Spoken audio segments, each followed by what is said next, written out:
মানে কি দেখছো তুমি? পারাও না। এই না, চোখ খোলো। কি দেখছো? এটা তো মেডেল। হ্যাঁ, এই মেডেল তুমি পেয়েছো? আমি যে চাকরি করতাম সেখানে কাজের স্বীকৃতি স্বরূপ বেস্ট এমপ্লয়ি অ্যাওয়ার্ড এটা দেওয়া হয়েছিল। বাহ, গোল্ড মেডেল।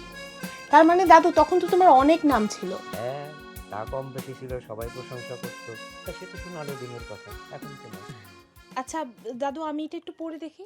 অবশ্যই, কেন পড়বি না কেন? তাই আমার কাছে দে, আমি করে দিই। তুমি শুধু মাথাটা একটু আগায় দাও। এই যে, দেখে একটু একটু তাকাও তো আমার দিকে। বাহ, কি দারুণ লাগছে তোকে। দাদু, আমার না নিজের কাছে কেমন প্রাউড প্রাউড ফিল হচ্ছে। তো দেখো, পড়াশোনা শেষ করে যখন চাকরি বাকরিতে ঢুকবা তখন মন দিয়ে কাজ করবা, তুমিও এরকম বেস্ট এমপ্লয়ি অ্যাওয়ার্ড পেয়ে যাবে।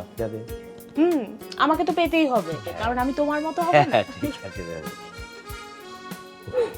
বেঁচে থাক দাদু, বেঁচে থাক।